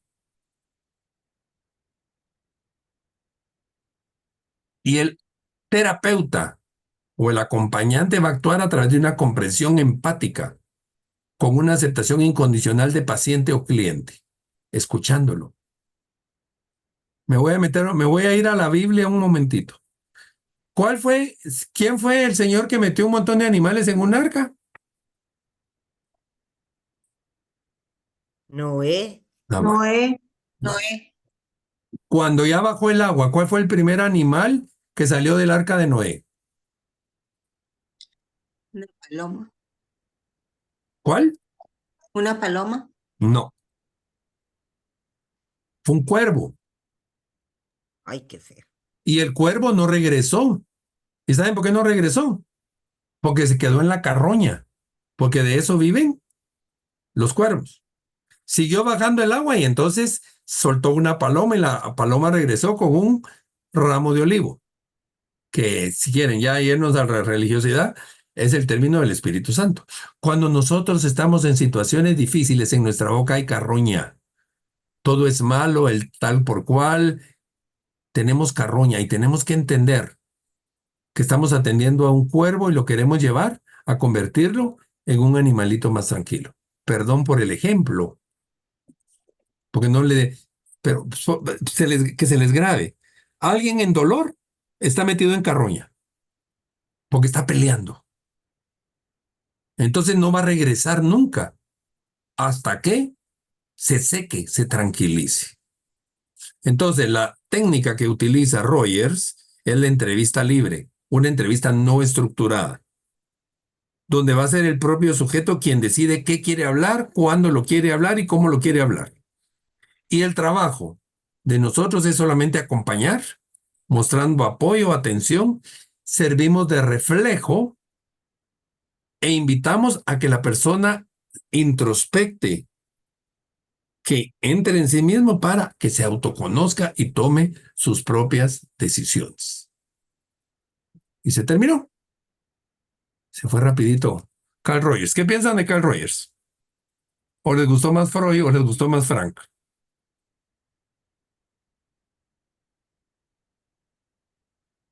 son muy diferentes los tres. O Y los sea, tres nos sirven, ¿verdad?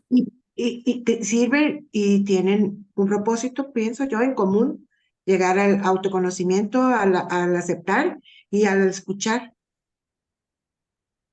Excelente. La otra semana vamos a ver la última teoría que va a ser conductismo. Y luego ya vamos a entrar a ver algunos otros enfoques de cómo trabajar todo ese proceso de entrevistas. ¿Alguna pregunta, por favor? ¿Dudas, comentarios, inquietudes?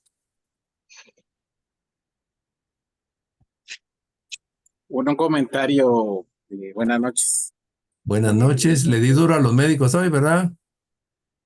Víctor, Sí, cuéntame. es parte es parte Parte de la del catarsis crecimiento, psicológica, me vas a decir.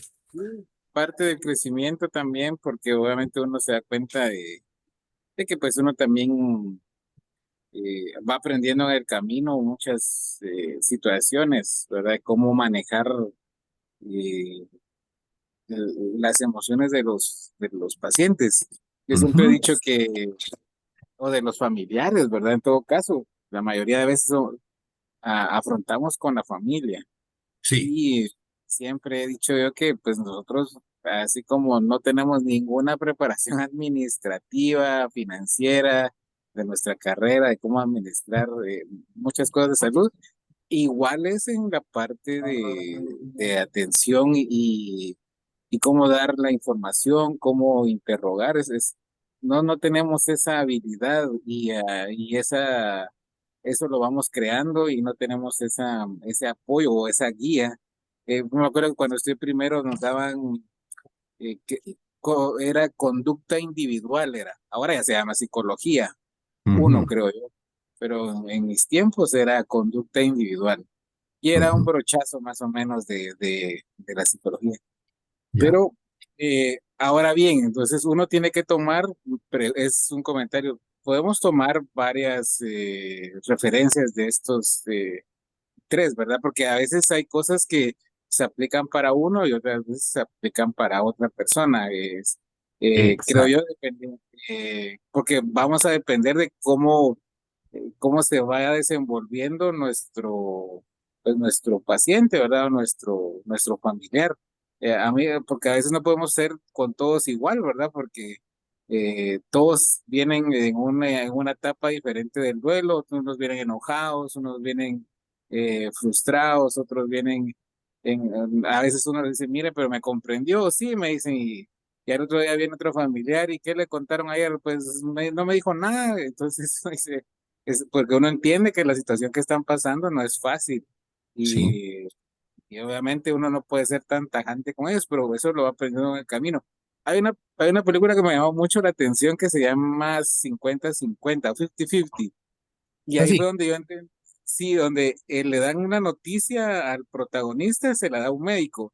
Pero el médico le dice así de entrada, mira, tienes un cáncer en la columna y vamos a hacer esto, vamos a hacer el otro, y no deja que él procese lo que le está diciendo, ¿verdad? Él sentado ahí está divagando, eh, por todo lo que un montón de cosas y ni siquiera está poniendo atención a todo lo que le dice el médico, a que vaya a terapia, que le va a hacer esto. Entonces, ahí uno se da cuenta que una vez ahí fue donde dije yo, uno no se da cuenta de eso, ¿verdad? Del impacto de lo que uno está diciendo. Porque Ujú. para uno es tan común y tan frecuente decirle, mire, fíjese que lo que tiene usted es un daño hepático, es una cirrosis, ¿no? Entonces hay que hacer esto, vamos a hacer el otro, y obviamente no se toma ese tiempo o de cómo va a afectar. Yo creo que hasta lo que capté ahorita es, tenemos que seguir la corriente que más se adapte a nuestro momento y obviamente es lo que Ah, creo yo. excelente intervención, Víctor. O a nuestro momento o al momento de la persona. Mire, por ejemplo, yo me río cuando vienen en el chat de psicólogos y ponen, andamos buscando un psicólogo cognitivo conductual, porque para atender, ay, no les digo lo que pienso así realmente, pues son digo ridículos, ¿no? Digo entre mí. ¿Por qué?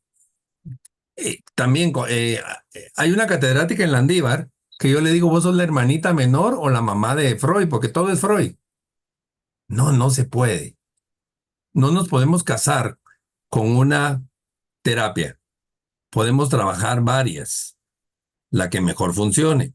Les voy a contar un caso. Ahorita que estaban comentando, el día lunes fui a atender a esa persona que les conté que tiene cirrosis, que está muy, muy mal. Yo no le doy mucho tiempo. Yo les digo unos 15 días, pienso, si mucho. Por supuesto que no se le iba a decir, porque el doctor le dijo 12 años. Pero 12 años luz, dije yo entre mí o algo por el estilo. Va. Él me dice, mire, yo no quiero nada psicológico, no quiero esto, nada. Y entonces le digo, no vamos a hacer terapia. Solo le quiero preguntar lo siguiente. Aparte de lo que está sufriendo, ¿qué otra pérdida está teniendo? ¿En dónde está perdiendo? Y no dije mayor cosa. El tipo se me quebró.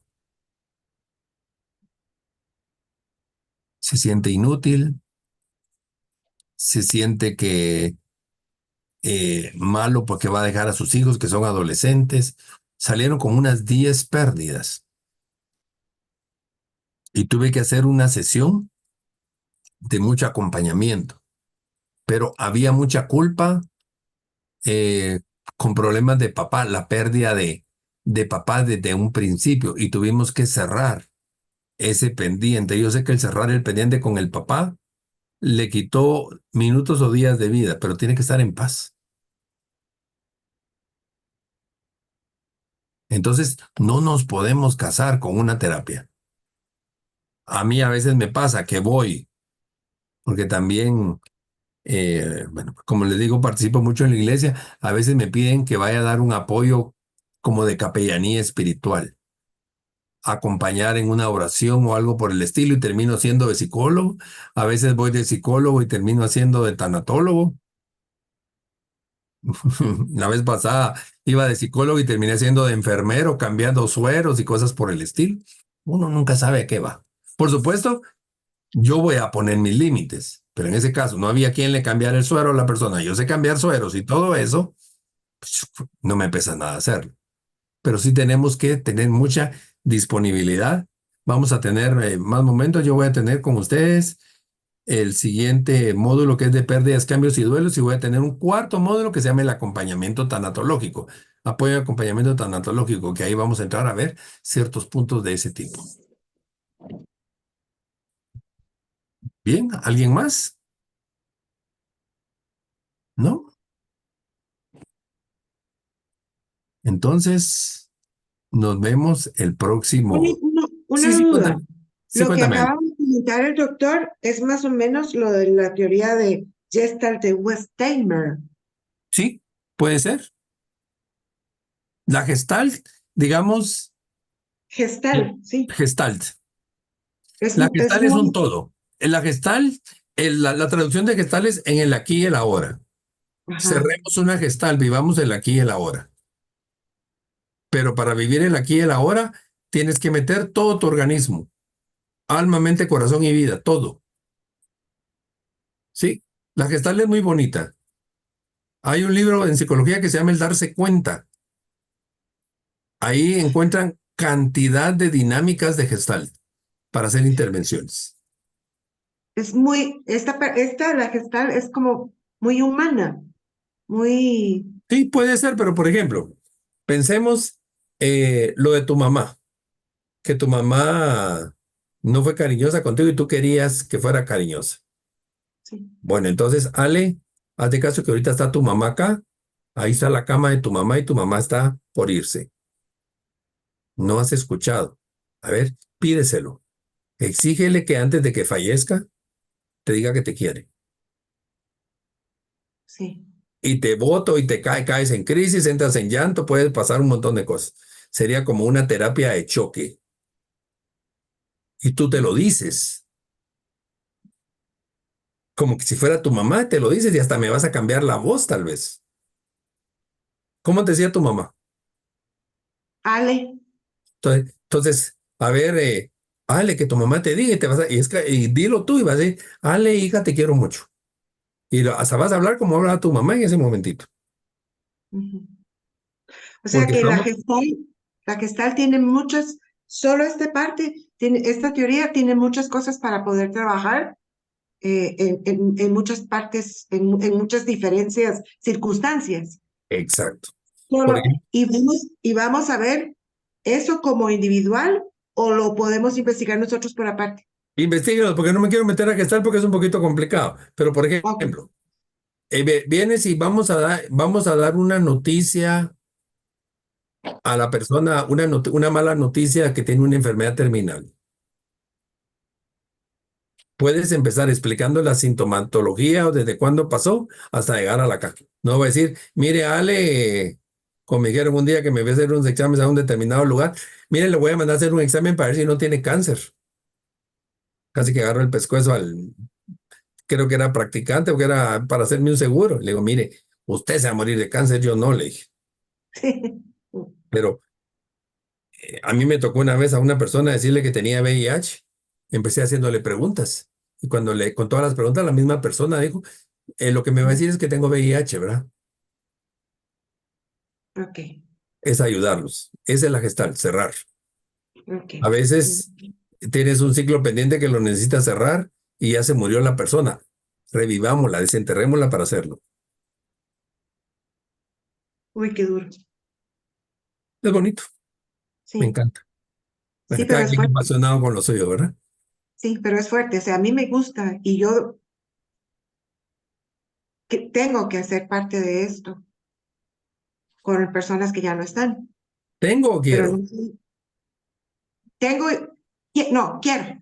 No Ah, tengo, quiero. ahí metiste tu id, ¿ven? Tu impulso. Si no venía tu normativa, ¿verdad?